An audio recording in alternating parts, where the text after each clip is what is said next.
গরু কিংবা মহিষের মাংস কাটা হচ্ছে, তবে আদেও তা নয়, এটি ঘোড়ার মাংস।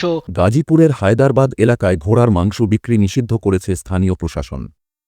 ঘোড়া তো আমরা যেটা জবাই করতেছিল এটা তো আমরা নিষিদ্ধ করেই ফেলছি। ঘোড়ার মাংস তো এরপর খাওয়ার কোনো প্রশ্ন আসে না, কারণ হলো তাদের কোনো রকমের রেজিস্ট্রেশন নাই, কোনো ঊর্ধ্বতন কর্তৃপক্ষ বা কোনো মিনিস্ট্রি থেকে কোনো অনুমোদন নেয়নি। তারপর হলো ভেটেরিনারি কর্মকর্তা দিয়ে কোনো রকমের সার্টিফিকেট নেয়নি। তার অনেকগুলি কারণ আছে। গতকাল মঙ্গলবার অভিযান চালিয়ে ঘোড়া জবাই ও মাংস বিক্রি বন্ধের নির্দেশ দেন ভ্রাম্যমাণ আদালত।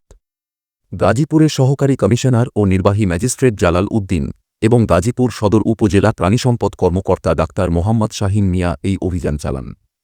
অভিযানে ঘোড়ার মাংস বিক্রি বন্ধের নির্দেশ দেওয়া হয় এবং এর কার্যকারিতা নিশ্চিত করতে নিয়মিত নজরদারি চালানোর ঘোষণা দেওয়া হয়। নির্বাহী ম্যাজিস্ট্রেট জালাল উদ্দিন বলেন, দেশে ঘোড়া জবাই ও মাংস বিক্রি অপ্রচলিত, তাই বিভিন্ন মহল থেকে ঘোড়া জবাই ও মাংস বিক্রিতে আপত্তি ওঠায় অভিযান চালানো হয়। এক বিক্রেতাকে ঘোড়ার মাংস বিক্রি বন্ধ করতে বলা হয়েছে। গাজীপুরের প্রাণিসম্পদ কর্মকর্তা মোহাম্মদ শাহীন মিয়া বলেন, 2011 সালের পশু জবাই ও মান নিয়ন্ত্রণ আইন অনুযায়ী স্বাস্থ্য পরীক্ষা না করে এবং কোনো সনদ ছাড়া পশু জবাই ও মাংস বিক্রি দণ্ডনীয়। তিনি আরও জানান, মাংস বিক্রেতা শফিকুল ইসলামকে ডেকে কঠোরভাবে সতর্ক করা হয়, অন্যথায় বুধবার থেকে গ্রেপ্তার ও জেল জরিমানা করা হবে। 1 বছরের জেলও হতে পারে।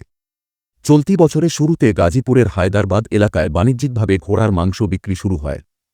প্রথমে প্রতি কেজি 200 টাকায় বিক্রি করা হলেও চাহিদা বাড়ায় পরে 300 টাকা কেজি করা হয়। ঘোড়ার মাংস বিক্রেতা শফিকুল ইসলাম গণমাধ্যমকে বলেন, গরুতে চর্বি আছে, ঘোড়ার মাংসে কোনো চর্বি নেই। খেতেও গরুর মাংসের চেয়ে সুস্বাদু। খাওয়ার পর হাত ধুতে সাবান লাগে না।